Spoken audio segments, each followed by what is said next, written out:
다시 전도서 강의 말씀으로 돌아옵니다. 성공한 사람들은 공통적으로 시간 관리의 중요성에 대해서 말을 합니다. 세상 모든 사람들에게 평등하게 주어진 것이 하루 24시간입니다. 이 시간을 어떻게 사용하느냐에 따라 삶의 가치가 달라진다는 사실에 대부분 동의하실 것입니다. 저는 스스로 바쁘게 살아간다고 생각합니다. 솔직하게 말하면 바쁘게 산다라기보다는 시간에 쫓겨 살아가고 있습니다. 해야 할 일과 하고 싶은 일들을 다 하려면 하루 24시간이 부족합니다. 머리로는 여유를 갖고 살자라고 하지만 더 바쁘게 살아야 더 가치 있는 삶을 사는 것이 아닌가라는 생각을 무시할 수가 없습니다. 그래서 시간을 효율적으로 배분하려고 애를 씁니다. 하지만 매번 실패합니다. 인간은 시간을 계획하고 관리하면서 원하는 결과를 얻을 수 있다라고 믿습니다. 그러나 그것은 큰 착각입니다. 모두에게 하루 24시간이 주어지지만 그 주어진 시간을 완벽하게 통제할 수 있는 능력은 인간에게 주어지지 않았습니다. 시간 속에서 인간은 참 무기력합니다. 어느 누구도 흐르는 시간의 속도를 조절할 수 없고 되돌릴 수도 건너뛸 수도 없습니다. 오늘 본문 말씀에는 시간 속을 살아가고 있는 우리가 하나님께서 허락하신 그 시간을 어떻게 받아들여야 할지에 대해서 이야기하고 있습니다. 그런데 코엘렛이라고 하는 전도서의 기자가 우리에게 알려주고 있는 지혜는 우리가 고민하고 있는 문제의 답을 명확하게 시원하게 알려주고 있지는 않습니다. 모든 수고가 헛되다, 모든 것이 헛되다며 맥 빠지게 만들지요. 시작부터 끝까지 하나님이 하시는 일을 우리가 바꿀 수 없다면 도대체 우리가 더 나은 내일을 위한 노력이 무슨 소용이 있는가? 라는 또 다른 고민에 빠지게 만듭니다. 시간을 어떻게 사용하고 의미 있고 지혜롭게 삶을 살아갈 수 있을까라는 질문에 현재를 즐겨라 라고 답합니다. 그렇다면 대책 없이 현재를 즐기는 것이 정말 지혜로운 삶인가? 라는 생각에 꺼림직해집니다. 인생을 값지게 살고자 하는 것은 모든 사람의 바람입니다. 인생을 이해하는 데 있어서 시간과 때는 매우 중요한 개념입니다. 인생은 시간을 따라 흘러갑니다. 태어날 때와 죽을 때, 이 두 가지 때 사이가 인생이지요. 그 인생 속에서 우리는 수많은 일들을 경험하게 됩니다. 인생은 이렇게 정의할 수도 있죠. 시간 속에 담긴 인간. 창세기를 보면 하나님께서 인간의 시간을 지으신 과정이 나옵니다. 창세기 1장 14절을 보니까 하나님이 이르시되 하늘의 궁창에 광명체들이 있어 낮과 밤을 나누게 하고 그것들로 징조와 계절과 날과 해를 이루게 하라 라고 했습니다. 하나님께서 광명체를 만드시면서 비로소 우리가 계절, 날, 해라고 구분짓는 시간의 개념이 등장하게 됩니다. 오늘 본문 1절을 보니까 범사에 기한이 있고 천하 만사가 다 때가 있나니 라고 했습니다. 이 기한이라고 번역된 히브리어 제만은 정해진 시간을 의미합니다. 처음과 끝이 있는 시간, 흘러가는 시간, 그 시간을 제만이라고 합니다. 그 기한이 지나면 누릴 수 없는 것을 말하죠. 영어 성경에는 이 기한을 season이라고 번역을 했습니다. 때라고 나와 있는 이 본문 말씀의 때는 정해진 시간을 포함해서 흘러가는 시간 혹은 어떤 목적을 지닌 시간을 가리킵니다. 이것을 히브리어로 에트라고 하는데 에트는 아나라는 동사를 어원으로 두고 있습니다. 이 아나의 뜻은 반응하다, 응답하다, 증거하다라는 의미를 가지고 있습니다. 그러니까 성경이 말하고 있는 때란 하나님께서 인간을 비롯한 피조물들에게 대답하고 반응하고 응답하기 위해서 주신 도구이자 선물인 셈이죠. 하나님께서 인간을 시간 속에 살게 하시고 시간 안에서 우리에게 하나님이 증거 되십니다. 그리고 또한 시간 안에서 우리는 하나님과 교제할 수 있습니다. 즉 인간에게 시간이라는 것은 하나님께서 허락하신 반응하고 응답하는 방식이라고 할 수 있는 것이죠. 우리를 포함해서 모든 피조물들은 시간 안에서만 형태를 드러내고 존재할 수가 있습니다. 이게 무슨 말이냐 하면 살아온 시간들은 이제 과거죠. 과거는 기억으로 남아 있습니다. 그러니까 누군가가 내 인생을 기억한다면, 내가 살아온 삶의 발자취를 내가 기억하고 있다면 그 기억이라는 시간 안에서 나의 존재가 나의 존재가 형태로서 유지되게 되는 것이죠. 그런데 잘 생각해 보면 그 기억이 사라져 버립니다. 그러면 내가 존재했다는 사실조차도 사라져 버리는 거죠. 이것이 우리의 인생입니다. 우리가 시간을 지금 살아가고 있지만 이 시간을 벗어나 버리면, 이 시간 안에서 우리가 사라져 버리면 우리의 존재는 동시에 사라져 버립니다. 그러므로 우리는 시간 안에서만 우리를 증거할 수 있고, 우리가 살아갈 수 있고, 우리가 반응하고 대답할 수 있는 존재라는 것이죠. 시간을 벗어나게 된다면, 우리가 이 시간 밖에 있다면 우리는 아무것도 아닌 것입니다. 아쉬워도 허무해도 이것은 어쩔 수 없는 사실입니다.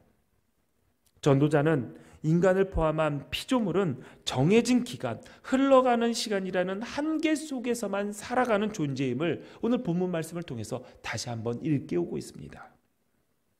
그러므로 시간 안에서 살아가는 인생들은 그 기한을 아는 것이 지혜로운 것입니다. 모든 일에는 시작과 끝이 있습니다. 우리 삶이 힘겨운 까닭은 시작인데 끝인 줄 알아서 소홀히 하고, 이미 끝났는데 아직 있을 줄 알고 붙들고 살기 때문입니다.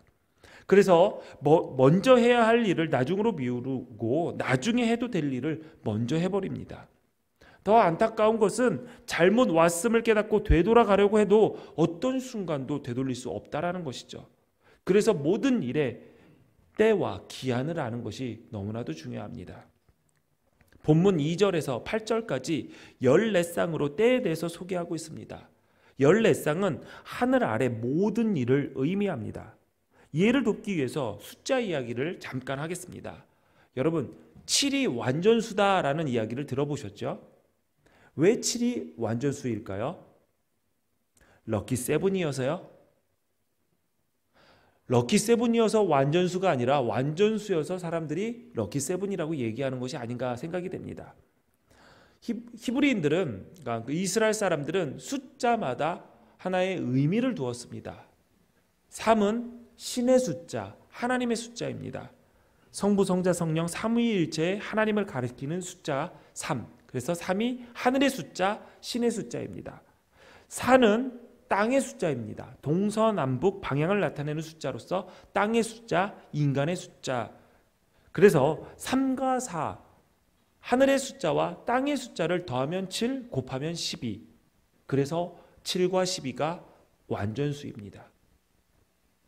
다 알고 계셔가지고 다 아는 얘기 또 하는 거죠. 제가 10은 10손가락이니까 10도 완전수입니다. 그래서 7의 배수가 의미하는 것은 완전의 반복이죠. 예수님께서 말씀하셨죠. 70번씩 7번이라도 너가 용서해라. 그러면 7에 49, 490번을 용서하라는 얘기가 아니라 7의 배수, 완전의 무한의 반복을 이야기하는 겁니다. 끝까지 한두 끝도 없이 용서하라. 70번이라도 7번, 70번을 7번이라도 용서하라. 이것이 바로 완전의 반복을 의미하는 것이죠.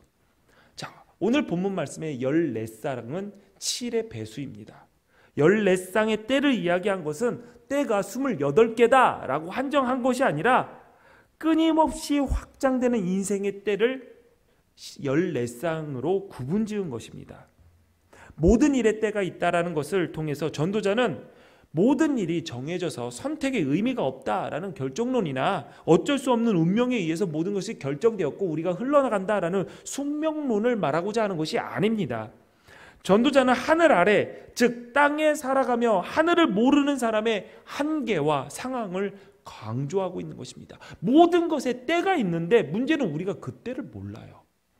그러니까 이것이 인간의 한계라는 것이다. 인간의 한계임을 드러내는 것이죠.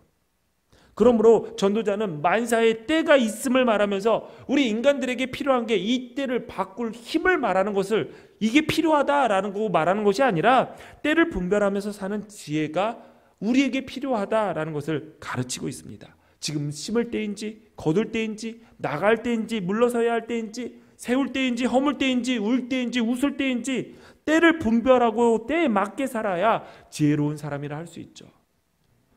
잠잠하고 있어야 될 때 막 떠듭니다. 그러면 뭐라고 하죠? 푼수라고 하죠. 울어야 될 때 웃고 웃어야 될 때 울면 뭐라고 하죠? 주책 맞다고 그러잖아요. 그러므로 우리는 때가 어떤 때인지를 지혜롭게 분별할 수 있어야 됩니다. 우리가 때를 분별해야 할 진짜 이유가 또 있습니다. 그것은 시간 안에 잠시 존재하는 모든 것은 시간 너머의 궁극적인 목적을 가지고 있기 때문입니다. 심을 때와 거둘 때가 있다. 그러면은 심을 때와 거둘 때 이 사이에 살아가고 있는 존재하는 작물은 거둘 때 이후 그 기한이 끝난 후에 그 기한을 살아간 목적을 이루게 됩니다. 무엇입니까? 또 다른 생명체의 식량이 되어서 다른 생명체를 유지하는 양분이 되는 목적을 이루게 됩니다. 마찬가지로 우리 인간도 태어날 때와 죽을 때 사이에 잠시 존재합니다. 우리도 이 기한을 마친 후에 이 시간 넘어서 이 기한 넘어서 이루어야 할 궁극적인 목적이 있다는 사실을 잊지 말아야 됩니다. 그렇다면 우리 인생의 궁극적인 목적이 무엇일까요? 우리가 태어날 때와 죽을 때 이 사이의 기한을 마치고 난 후에 우리는 어떤 목적을 이루어야 할까요? 그것은 잠시 이 세상에 살다가 영원한 시간, 하늘의 시간에 계신 하나님께로 돌아가는 그 목적을 이루어야 됩니다. 이 기한과 때를 분별할 수 있을 때에 우리는 무엇을 하며 어떻게 살아야 하는지의 답을 찾을 수 있게 되는 것이죠. 이 기한 동안 좀 더 잘 살고 잘 먹고 내가 하고 싶은 일을 이루면서 시간을 보내는 것, 이 기한을 내가 이루고 싶은 목표에 도달하는 것, 이런 것들이 우리 인생들의 목적이 될 수가 없는 것입니다. 때를 분별한다면 우리의 인생이 이런 것들을 위해서 주어진 시간이 아니라는 것을 분명하게 깨닫게 됩니다. 하나님께서 우리에게 주신 시간의 목적을 알지 못하면 우리는 안개와 같이 해벨과 같이 사라지고 그 찰나를 무의미하게 허무하게 살다가 기한이 끝나는 때를 만날 수밖에 없게 되는 것이죠. 또 한 가지 때에 관련해서 우리가 기억해야 할 일이 있습니다. 그것은 이 기간이 영원하지 않다라는 것입니다. 본문 5절을 보니까 돌을 던져버릴 때가 있고 돌을 거둘 때가 있으며 안을 때가 있고 안은 일을 멀리할 때가 있으며 라고 했습니다. 농사를 지을 땅에 돌을 던진다라는 것은 그 땅을 폐허로 만들어 사람을 살지 못하게 한다라는 관용 표현입니다. 반대로 돌을 거둔다라는 것은 폐허된 곳을 재건한다라는 의미이지요. 또 앉는다라는 것은 싸움을 그치고 평화 협정을 맺는다라는 뜻이고, 앉는 것을 멀리한다라는 말은 협정을 거부하고 싸우겠다라는 의미입니다. 번성할 때가 있으면 흔적도 없이 사라질 때가 있습니다. 사랑을 시작하면 동시에 미움도 잉태됩니다. 평화의 손을 잡은 동시에 뒤로는 싸움을 준비하고 있는 것이죠. 하늘 아래 영원한 것이 없다라는 것을 우리는 잊지 말아야 됩니다. 내가 가진 건강, 재물, 사람, 시간 모두 영원하지 않습니다. 그렇기 때문에 지금 내가 많이 가지지 못했다, 조금 가졌다라고 주눅들 이유가 없습니다. 반대로 내가 지금 더 가졌다고 자랑하거나 안심할 이유도 없습니다. 영원한 것은 없습니다. 그렇기 때문에 여러분 현재에 충실해야 됩니다. 카르페 디엠, 현재를 즐겨라 라는 이 말을 직역하면 현재를 붙잡아라 라는 의미입니다. 왜 현재를 붙잡아야 됩니까? 영원한 것은 없기 때문에, 지금 나의 현재에 보이는 이것은 지금 있는 것이기 때문에, 미래에도 그것이 있을 것이다, 영원할 것이다, 계속 쭉 내 곁에 있을 것이다, 그렇지 않습니다. 이 세상에 영원한 것은 없습니다. 영원하신 하나님만 우리와 늘 함께 계시는 것이지, 이 세상에 유한한 것은 우리와 늘 함께 하지 못합니다. 현재 나에게 주어진 시간, 기회, 만남, 역할, 재능, 이런 것들 영원한 것이 아닙니다. 지금은 아니지만 다음에 기회 있을 때 그때 하겠습니다, 그렇게 생각한다면 아주 큰 착각을 하고 있는 것이에요. 그 기회가 다시 올 것이라고 누가 장담을 합니까? 사람들과의 관계에서도 마찬가지입니다. 가족들이 죽어 헤어지게 되면 가장 후회하는 것이 당시 기회 있을 때 하지 못했던 것들입니다. 그 하지 못했던 것들이 대단한 것이 아닙니다. 아주 소박한 것들이 대부분입니다. 어렵지도 않습니다. 따뜻하게 말 한마디 전달하지 못한 것, 조촐하게 밥 한 끼 맛있게 나눠 먹지 못한 것, 현재 그 가치를 바로 알지 못하고 흘려보냈던 것들을 잡지 못해서 훗날 안타까워합니다. 그때 기회 있을 때 내가 붙잡았어야 되는데. 그러므로 여러분, 현재를 붙잡을 수 있을 때 잡아야 합니다. 신앙생활도 마찬가지입니다. 지난주 우리 항상 더욱 주의 일에 힘쓰자라고 말씀을 나눴습니다. 처음 듣나요? 항상 더욱 주의 일에 힘쓰자라고 말씀을 나눴대요. 예, 여러분, 주의 일도 할 수 있을 때 해야 합니다. 나중에, 내년에, 다음에 기회 없습니다. 나에게 기회가 주어졌을 때 그 기회를 붙잡는 것이 지혜로운 것입니다. 인생의 다양한 사건들, 우리들이 기대하는 시간과 때에 맞을 수도 있지만 그렇지 않을 수도 있습니다. 우리가 신앙생활을 하면서 흔들리고 하나님의 약속을 의심하는 이유는 나의 시계와 하나님의 시계가 맞지 않는다는 점에 있습니다. 하나님 지금 해주셔야 될 텐데요, 하나님 이 기도에 주님이 지금 응답해 주셔야 되는데 안 해줘 버리네. 기도해도 아무런 소용이 없네. 하나님의 시계와 우리의 시계는 다른 시계입니다. 창세기 1장을 보십시오. 첫째 날, 둘째 날, 셋째 날 하나님께서 하나님의 일을 하십니다. 천지를 창조하십니다. 넷째 날 우리가 앞부분에 읽었지만 그때 광명체를 만들어서 인간의 시계를 만들어 주십니다. 그러므로 하나님의 시계와 우리의 시계는 다릅니다. 하나님의 시계로 이미 넷째 날이에요. 근데 우리는 그때가 시간이 시작이 된 거죠. 가끔 성경을 보는 사람들은 이 시간을 인간의 시계에 맞춰서 하나님께서 천지 창조를 6,000년 전에 했다. 그거는 시간 계산을 잘못한 거죠. 하나님의 시계를 하나님의 영원의 시간을 인간의 유한한 시계에 틀어 맞춰서 6,000년 전이다. 그건 말도 안 되는 겁니다. 산수도 너무 잘못한 거죠. 그러므로 하나님의 시계와 나의 시계가 맞을 것이다 라고 생각하는 것 자체가 처음부터 잘못된 것이죠. 전도자가 이야기하는 것도 마찬가지입니다. 인간의 시간이라는 한계 속에서 살아가는 우리가 시간을 초월하여 존재하신 하나님의 일들을 관여할 수 없다라는 것을 누누이 알려주고 있는 것이죠. 그렇다면 기도할 필요 없겠네요. 구하든 구하지 않든 다 하나님의 때에 하나님께서 알아서 하실 텐데, 하나님의 뜻하신 계획하신 대로 무조건 진행될 건데 우리가 그거를 기도합니까? 그냥 알아서 기도 안 해도 하나님께서 선하신 뜻 가운데 아는 대로 이끌어 가지 않겠습니까? 그렇게 이야기할 수도 있습니다. 그렇게 이야기하시는 분들도 계시죠. 그리고 기도 열심히 하시는 분들은 또 맥이 빠져요. 내가 기도해봤자 하나님이 알아서 하실 건데 내가 이렇게 급해서 하나님께 이렇게 간절하게 기도하는 것이 아무런 소용이 없다는 거야? 하나님의 시간에까지 기다려야 되는 거야? 그냥 맥 빠질 수도 있어요. 그런데 그럴 이유가 없습니다. 오늘 본문 11절을 보니까 하나님이 모든 것을 지으시되 때를 따라 아름답게 하셨고 또 사람들에게는 영혼을 사모하는 마음을 주셨느니라 라고 했습니다. 여기서 하나님께서 지으셨다라는 것은 하나님께서 모든 것을 만들었다라는 의미가 아닙니다. 물론 하나님께서 모든 것을 만들었지만 여기서 지었다라는 말은 모든 것을 행하셨다라는 의미가 더 가깝습니다. 하나님의 통치와 섭리를 묘사한 표현이죠.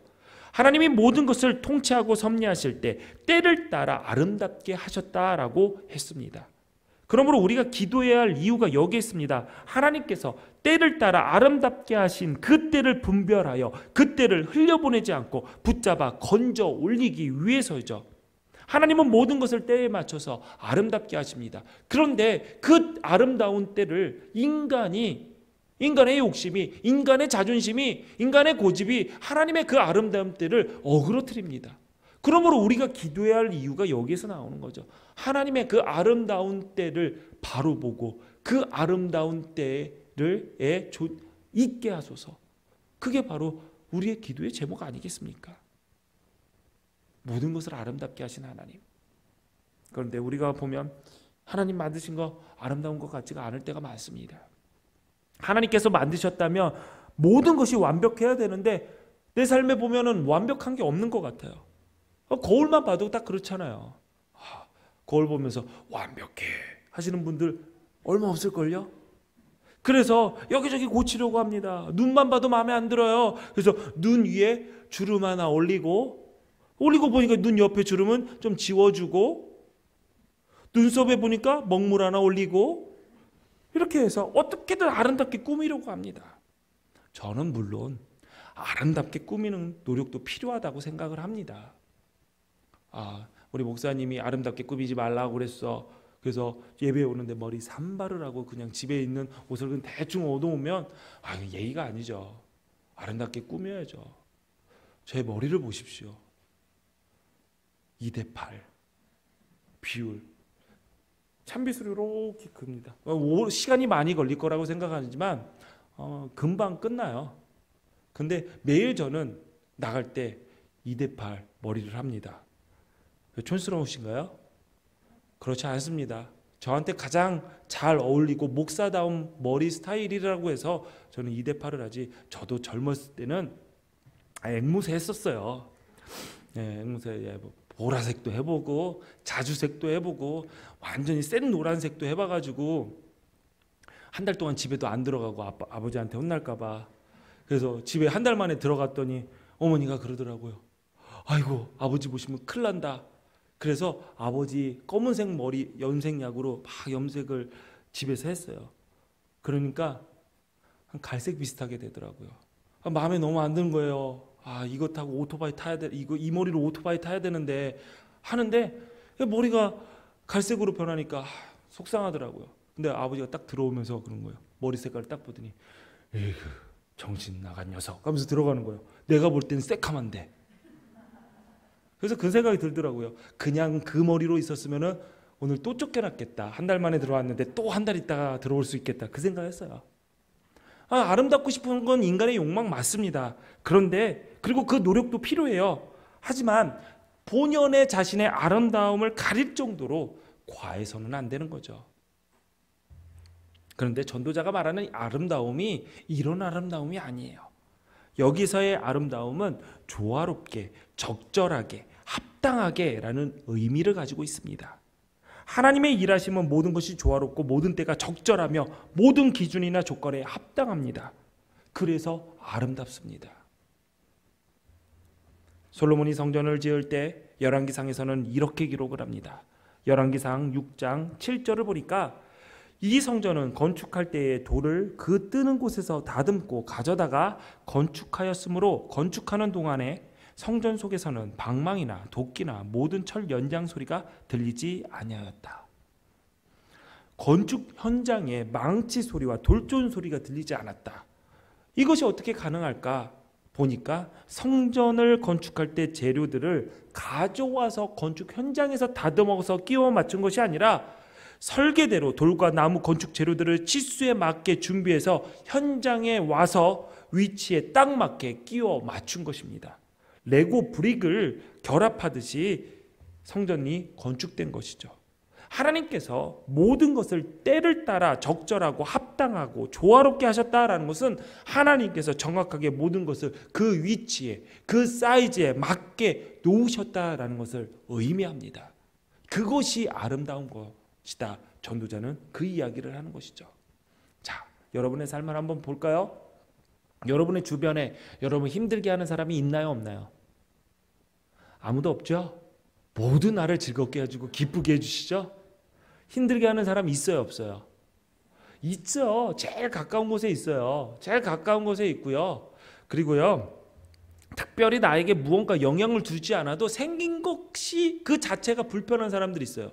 그래서 말도 못 걸고 그냥 옆에서 지나가기만 해도 서늘해지고 불편한 존재들이 있습니다. 그러면 우리는 이렇게 생각을 하죠. 저 사람이 사라져 준다면. 그래서 사라질 수 없는 사람들을 향해서 그렇게 얘기하죠. 저 사람이 변해준다면 내가 평안하겠다. 내 삶이 아름다워지겠다. 라고 생각을 합니다. 나는 저 사람 때문에 내가 힘들어. 저 사람 때문에 지금 내가 너무 힘들고 고통스러워. 아름답지 못해. 저 사람이 변해준다면, 저 사람이 사라져준다면 아름다워지겠지? 아닙니다. 하나님께서 가장 아름답게, 조화롭게, 적절하게 연결하셨다라고 하셨습니다. 그렇다면 저 사람이 나와 연결되어 있기 때문에 지금의 내가 아름다운 것이죠. 여러분, 우리 교회는 그런 교회, 그런 분이 없겠지만 교회에서 불편한 사람들이 있나요? 딱 봐도? 네, 없죠. 근데 만약에 생긴다면 그 마음을 가지세요. 저 사람 때문에 이 교회가 아름다운 거야. 내가 이 교회에 저 사람 때문에 날 힘들게 해도 그래서 이 공동체가 아름다운 거야. 가정도 마찬가지입니다. 어떤 아이가 우리 자녀들이죠. 오늘 말씀처럼 범사에 기한이 있고 때가 있다고 하니까 때를 맞춰서, 기한에 맞춰서 이렇게 얘기합니다. 뼈가 부러질 때가 있고 뼈가 붙을 때가 있으며, 그래서 시즌에 맞춰서 오늘은 오른팔, 내일은 왼쪽 다리 부러뜨리고 붙이고, 부러진 데 다시 붙이고, 부러뜨리고 붙이고, 이렇게 때를 맞춰서 이렇게 기한을 해요. 기한대로 움직여요. 또 어떤 아이는 때를 따라 사춘기 병이 도질 때가 있고 그 병이 회복될 때가 있으며, 그 말씀대로 아침에 뻗떡 일어나가지고 사춘기 병이 도져서 난리를 쳤다가도 해가 떨어지면은 무슨 강아지처럼 와가지고 애교를 부립니다. 왜 그럴까요? 쟤네들 때문에 너무 힘들다라고 하지만 여러분 잘 들으세요. 실력이 없고 덜 떨어진 부모들에게는 착하고 알아서 자라는 자녀들을 하나님께서 보내주시지만, 실력이 있고 전투력이 있으며 의지가 있고 열정이 남다르며 남다른 양육의 능력이 있는 부모들에게는 센 아이를 맡겨주십니다. 이성찬, 네가 이럴 게 아니지. 네가 왜 이러는데? 그 자녀들 때문에 내 인생이 아름답고 조화롭다라는 사실을 여러분 믿으십시오. 부부 사이에 어려운 문제 있습니까? 저 사람 때문이라고 힘들고, 저 사람 때문이라고 탓하고 싶고 힘들다, 원망하고 싶죠? 그 원망스러운 내 배우자가 하나님께서 나와 조화롭게 합당하게 연결시켜 아름답게 하신 내 삶의 연결 조각이라면 내가 할 일은 자명한 것입니다. 지금 잘 안 맞고 삐걱거리죠? 하나님께서 완벽하게 준비하신 그 조각에 내 이기심 붙었을 겁니다. 내 자존심 붙고 나만의 욕심이 더 붙여져서 안 맞는 거예요. 그 불순물들을 제거해서 맞춰야 합니다. 그래서 합당하게, 조화롭게, 적절하게, 아름다워지게 만들어야 합니다. 이것이 모든 때를 아름답게 운영하시는 하나님의 자녀로서 살아가는 삶입니다. 아멘이 안 나오네요. 그렇게 힘드세요? 힘내십시오. 여러분, 하나님께서 아름답게 만들기 위해서 여러분의 삶의 조각들로 주신 사람들입니다. 프랑스 속담 중에 이런 말이 있습니다. 인생의 모든 나이에는 그 나이에 걸맞는 아름다움이 있다. 하나님은 시간 속에서 모든 때를 따라 아름답게 하셨기 때문에 우리도 어떤 나이에 있든지 아름답다라는 것을 인정해야 됩니다. 갓난아기는 아기대로, 청년의 때는 청년대로, 노년은 노년대로 아름다움이 있습니다. 사진을 찍어서 붙여놓으니까 사진을 보면서 즐거워하는 여러분들 보면 보람을 느껴요. 내년에도 좀 재밌게 한번 찍어볼까, 그런 생각도 듭니다. 어린 청소년들이 이렇게 보면은 또 독특합니다.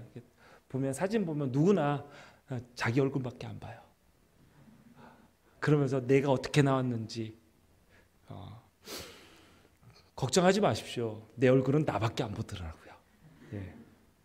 어린 청년들도 사진을 보면서 막 얘기를 해요. 잘 나왔네, 못 나왔네, 뭐 이런 얘기는 뭐 그럴 수도 있지. 그런데 어떤 아이가 이러더라고. 나는 왜 이렇게 나이 들어 보이게 나온 거야? 어디서 배부른 소리를 하고 있어요. 십몇 년밖에 안 산 것들이.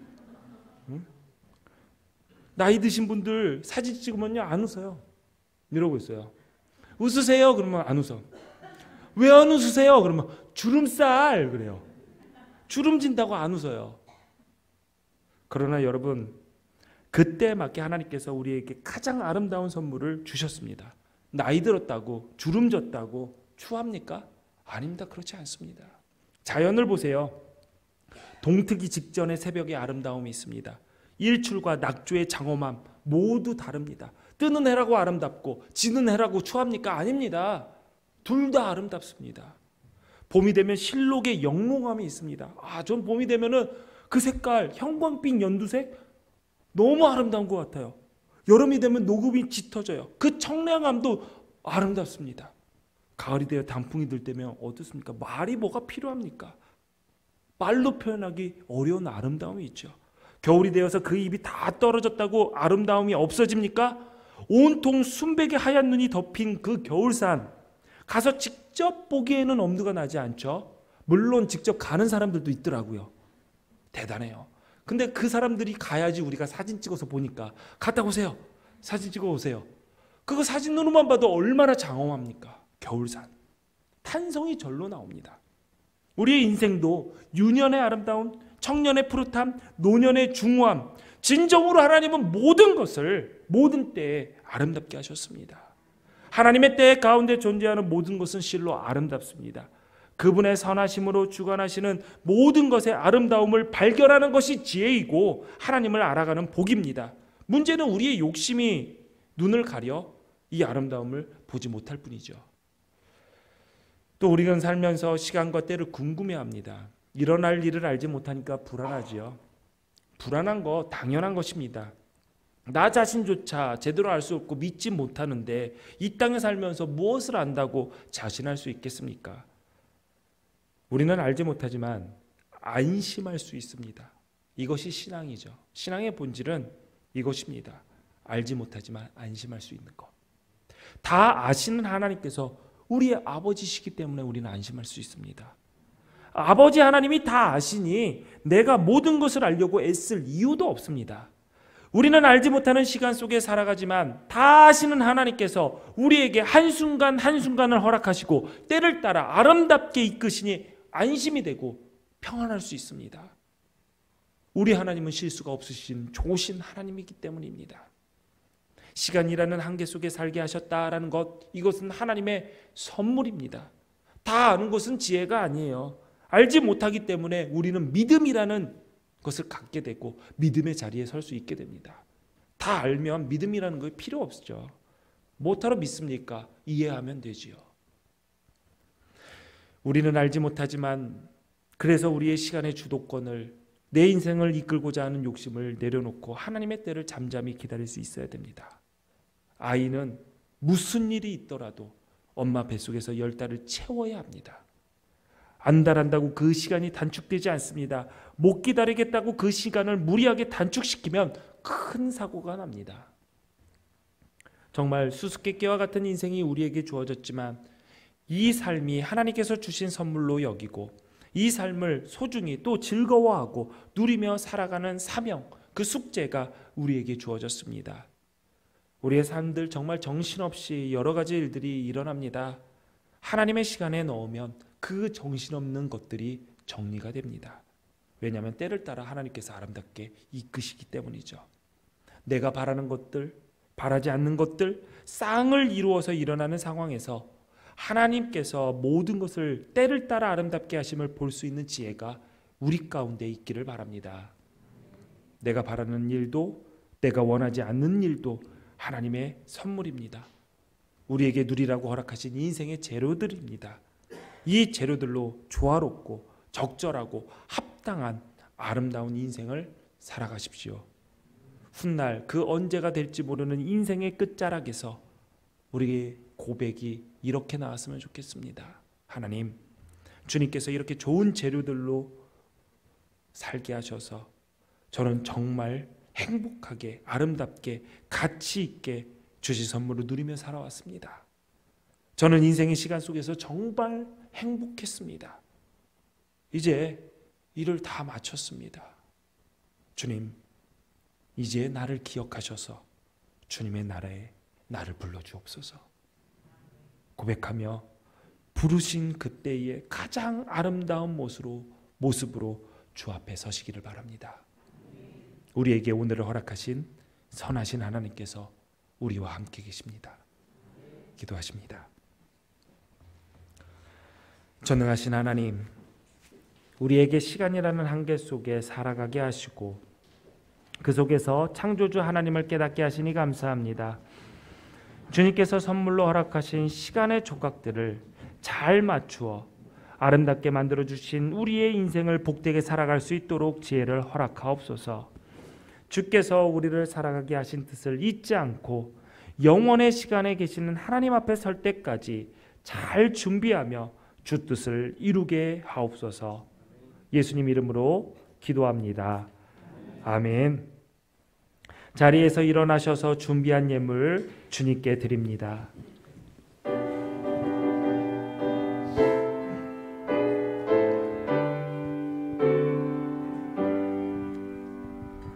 모든 것이 주께로부터 왔으니 이 예물을 주께 드리나이다.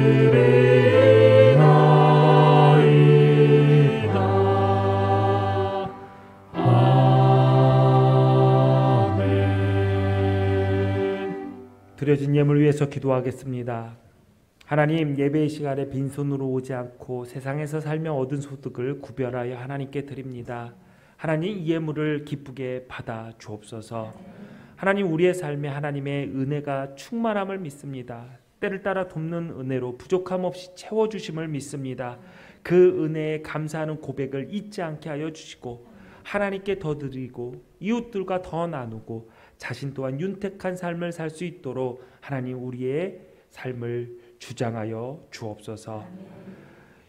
이 예물을 맡아 사용하는 기둥교회도 함께하여 주셔서 인간의 생각과 욕심이 아닌 하나님의 때에 하나님의 뜻을 이루는 일에 지혜롭게 사용할 수 있도록 이끌어 주옵소서. 우리 주님 예수 그리스도의 이름으로 기도하옵나이다. 아멘.